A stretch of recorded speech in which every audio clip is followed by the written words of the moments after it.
starting with number 10, the name Kuwait actually means fort. Kuwait is derived from an Arabic word, aqwat, which means fortress built near water. Until the 18th century, Kuwait hardly had any settlements, but the area was visited by nomads who would come and go.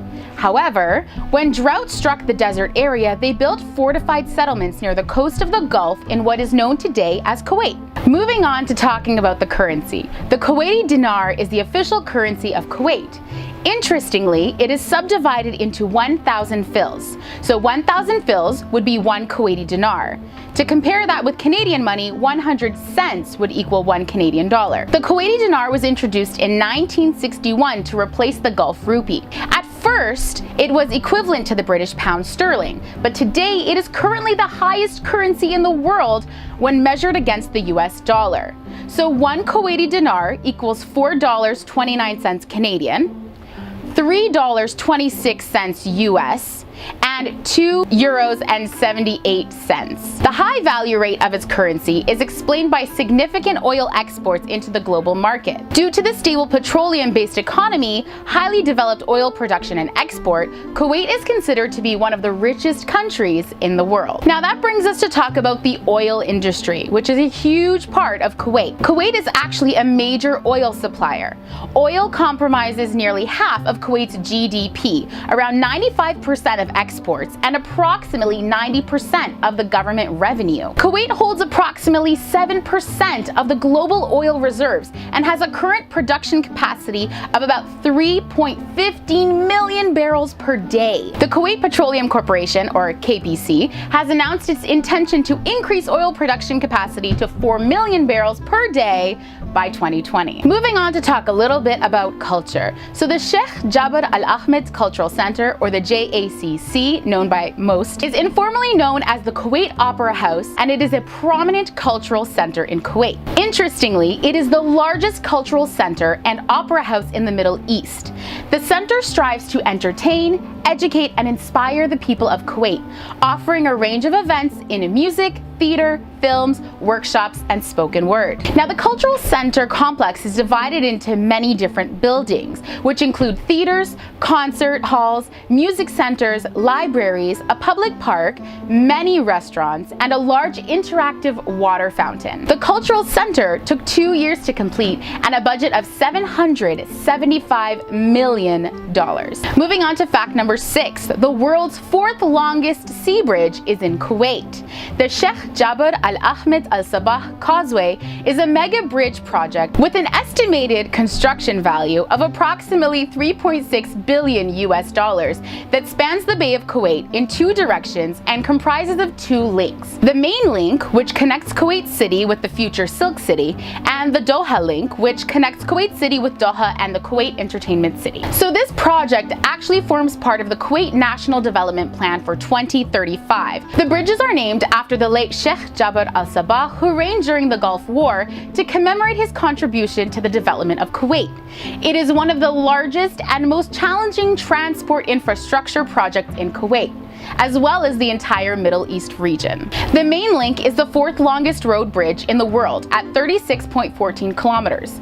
Both bridges have a combined length of 48.5 kilometers. It leads from the capital, Kuwait City's free trade zone, to an uninhabited area set to become another thriving port, Silk City. Bringing us to fact number 5, where we're actually going to talk about this Silk City. The Medina Al Harir, Arabic for Silk City, is a proposed 250 kilometer squared urban area in the Subiya region of northeastern Kuwait. So apart from a free trade zone and seaport, the Silk City will have an airport, an Olympic stadium, a tower taller than Dubai's Burj Khalifa, and housing for up to 700,000 people. Now, the cost of this long-term mega development is estimated to be more than $100 billion, hence the causeway's strategic importance to the country. Now, interestingly, much of the free trade zone development will be done in partnership with China after the 2 countries signed memorandums in the past several years. The vision is for the causeway to establish Kuwait as an international trading center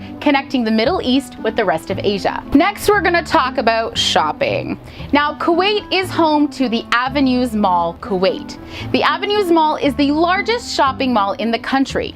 The mall opened its doors in April 2007 under the patronage of Sheikh Sabah Al Ahmed Al Sabah. It was the winner of the ICSC Gold Award for Best Shopping Center of 2013 under the expansion and design category in the Middle East and North Africa. Since it first opened in 2007, the Avenues has continuously developed and enhanced the shopping experience in Kuwait to outstanding levels.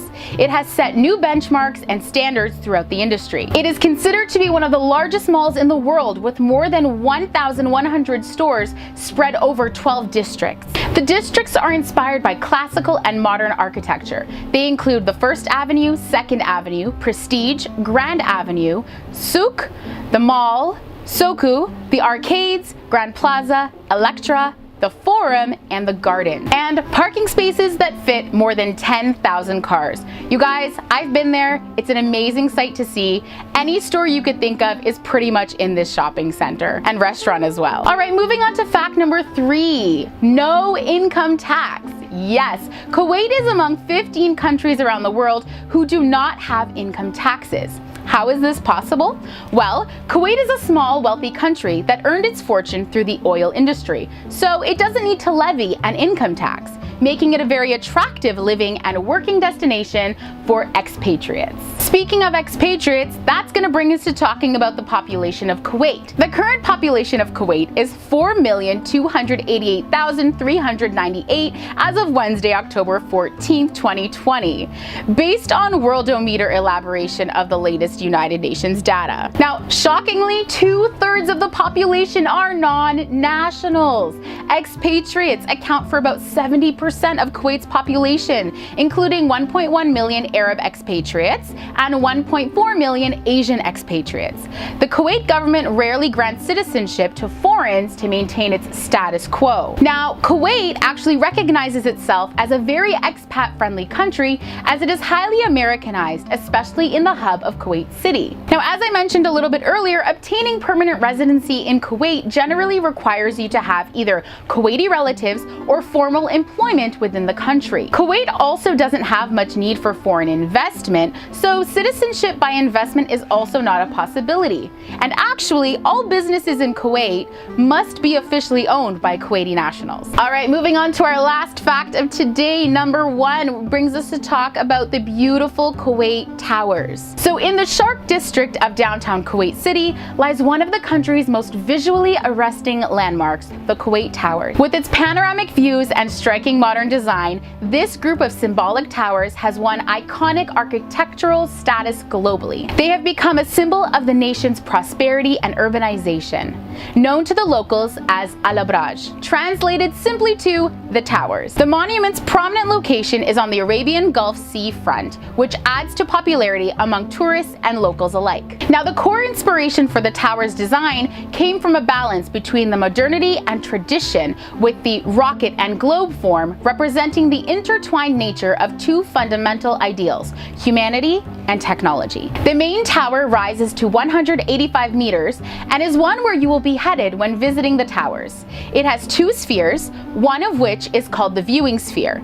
It has a revolving viewing platform at a height of 120 meters and offers sweeping views of the surrounding area. The tower also houses a selection of restaurants which are very popular among locals. The middle tower is true to its original function and still is used as a water tower, and the smaller tower, which is designed simply for aesthetic reasons, is used as a source of electricity and illuminates the other 2 towers. For those seeking a unique gastronomic experience, the 90-seater restaurant located within the tower sphere is a fun place to dine. For another awesome experience, be sure to check out the towers at night as they light up with various designs. Number 10, the UAE is home to the world's most impressive police cars. That's right, Dubai's police officers are cruising around and keeping the peace in some of the top luxury vehicles. In fact, the Dubai Police's fleet of vehicles includes supercars like Bugatti, Ferrari, Bentley, Lamborghini, Camaro, Mercedes, and many more. I wonder if people get arrested just for the experience of driving around in one of those bad boys. I mean, I highly doubt it, but it's an interesting thought at least, right? You might also be surprised to know that the UAE has incredibly high literacy rates. The UAE has one of the most impressive literacy rates in the world, with a general literacy rate of 93%. Amongst women, this figure is even higher at 95.8%, and 77% of Emirati women enroll in higher education. In fact, 70% of all university graduates in the country are women, which, as a woman myself, I have to say is pretty darn impressive and certainly something for the country to be proud of. Now, we've all heard of world records, but the UAE holds some unusual world records. Of the many Guinness World Records that the UAE holds, no, seriously, they have so many, you've got to look them up. Now, some of the world records are really well known, such as the Burj Khalifa, the world's tallest tower, and the largest picture frame called the Dubai Frame. But there are also some more obscure world records held by the UAE. For example, they hold the world record for the most dominoes toppled in a circular field, and it was 89,995 dominoes, in case you were curious, as well as the biggest cup of tea in the world, measured in at 5,000 liters. I mean, they probably gave tea to everyone that day. They also hold the record for the heaviest vehicle pulled by hair and the fastest 10 meters completed by a horse on its hind legs in a record-breaking 9.2 seconds. I don't know about you, but I definitely would have paid to see that last record being broken. And as one of the world's most popular destinations and transfer routes, it's no surprise that the UAE has 9 airports in commercial service. The Emirates airport is one of the busiest airports in the world, ranging from total flights per minute to total thousands of flights per week. Due to the United Arab Emirates air traffic, the country consists of world-class airports classified by their services, performance, quality, and infrastructure. The biggest is Dubai International Airport, ranked as the world's busiest airport for international passenger traffic for 6 consecutive years. Some of the other top airports in the UAE include Abu Dhabi International Airport, Sharjah International Airport, Ras Al Khaimah Airport, Al Ain International Airport, and Al Maktoum International Airport. Coming in at number 6, well, 6 of the world's tallest hotels are in the UAE, and all of them, surprisingly, maybe not surprisingly, are in Dubai. Leading the way at 356 meters tall is the 4-star Gavora Hotel on Sheikh Zayed Road, which is 1 meter taller than the 355 meters tall JW Marriott Marquis. The SLS Dubai Hotel and Residences, the Rose Rehan by Rotana, the Burj Al Arab, and the Jumeirah Emirates Towers are also all in the top 10 tallest hotels in the world. And up at number 5, the halfway point today, the UAE turns 51. Yes, the UAE is a fairly young country. On December 2nd, 1971, the UAE was officially formed through the combining of 6 emirates: Abu Dhabi, Ajman, Dubai, Fujairah, Sharjah, and Al Quwain. Ras Al Khaimah, the 7th emirate, joined the federation on February 10th, 1972. And you may not be aware of this, but there is a building that leans more than the Leaning Tower of Pisa in Italy. Yes, it's true. Abu Dhabi's Capital Gate building leans more than the Leaning Tower of Pisa. In 2010, the mixed-use hotel and office building was certified as the world's furthest leaning man-made tower by Guinness World Records. The Capital Gate building leans at 18 degrees. That's over 4 times that of Italy's famous Leaning Tower of Pisa. Now, I suppose rolling office chairs would be out of the question in this glass-faced building. Although in reality, I'm sure that the genius architects who put this building together also made sure that all the floors inside the structure itself are level.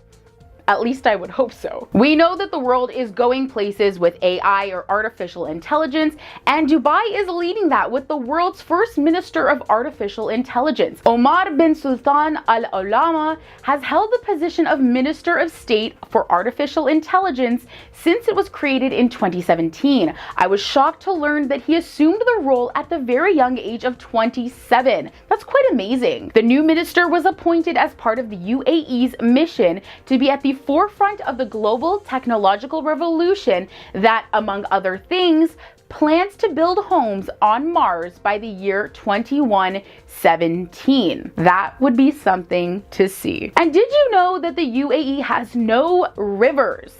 Well, it's true. While the UAE doesn't have any permanent rivers flowing through the country, there are plenty of cool wadis to check out. Now, for those of you who don't know, a wadi is also known as a valley, a ravine, or a channel that is filled with water only during the rainier months, and then they dry out during the drier months. So, no rivers, no permanent rivers, but plenty of wadis. And up at number 1, we have the most important fact, I think, as a traveler, that it's populated by people of over 200 different nationalities. With a population of 9.99 million as of 2021, more than 80% of UAE residents are expats. Shocking. And they are all originating from more than 200 countries around the world.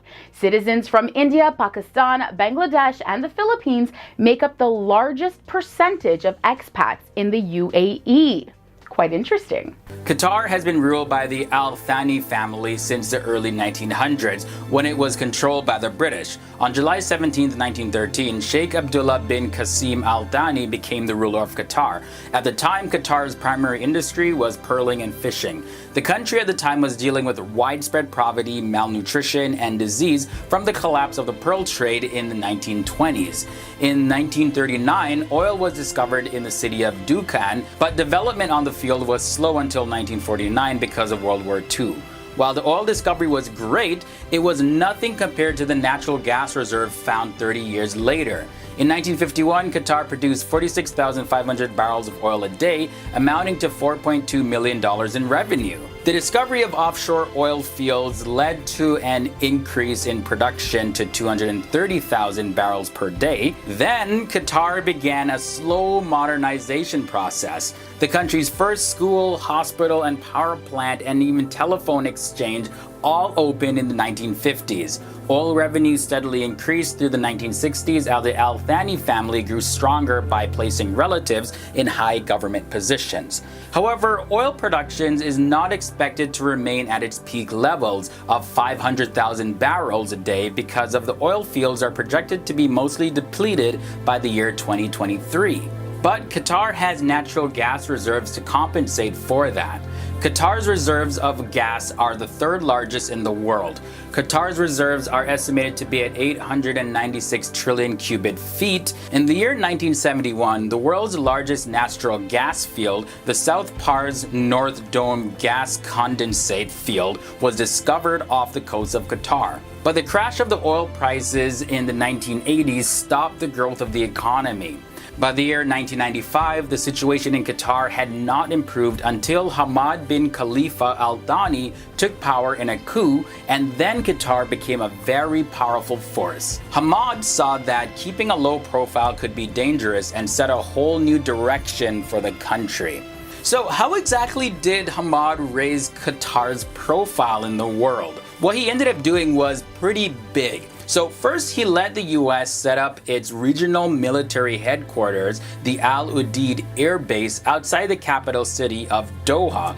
The partnership with the US military has given Qatar a new level of security. Hamad then went on to integrate Qatar into the global economy. He built the world's largest facilities for condensing liquid natural gas and began exporting liquid natural gas for the first time. Following that, over the past 15 years, 14 liquid natural gas plants have been built in partnership with international oil companies. In the late 1990s, Qatar entered in production sharing agreements with several international oil companies. And in 1996, for those of you who keep up to date with anything to do with the news, well, you probably know about this. Hamad launched Al Jazeera, which is a 24-hour news station that combined aggressive reporting, high production value, as well as an Islamic worldview.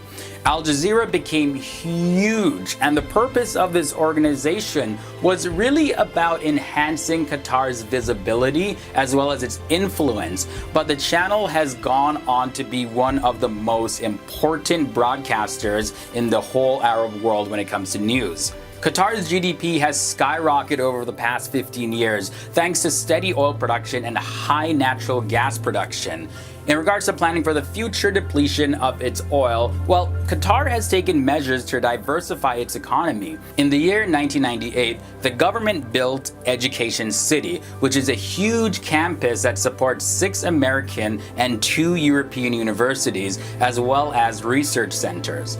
Qatar has a sovereign wealth fund of $170 billion. Then in the year 2005, Qatar established the Qatar Investment Authority to recycle oil and gas income into other income streams. In other words, it was set up to buy a lot of things around the world and thus reduces the country's exposure to the oil price. In London alone, it owns Harrods, the Shard, the Chelsea Barracks site, the US Embassy, and the Olympic Village site, among many others. It is also the largest shareholder in Sainsbury, which is just over a quarter of the business. And check this, guys, it also co-owns Miramax Films after purchasing it from Disney with a group of other investors. The Qatar Financial Center was built in 2005 to develop Qatar's financial services industry. The country believes it can become a financial services leader for the Gulf states thanks to its relative stability and large base of capital. In 2006, Qatar passed Indonesia to become the largest exporter of liquid natural gases in the world, with revenues from oil and natural gas amounting to 60% of Qatar's GDP. But more competition was coming, with liquid natural gas production booming in places like the United States as well as Australia. And then in December of 2010, Qatar was selected as host of the 2022 FIFA World Cup. And because of that, Qatar promised to build 12 state-of-the-art stadiums that would employ cooling technology so players could escape the heat. Qatar has positioned itself as a sporting hub for the region, hosting or planning to host numerous global sporting events. And last June, it was alleged that Qatar spent $5 million on bribes to secure the 2022 World Cup bid.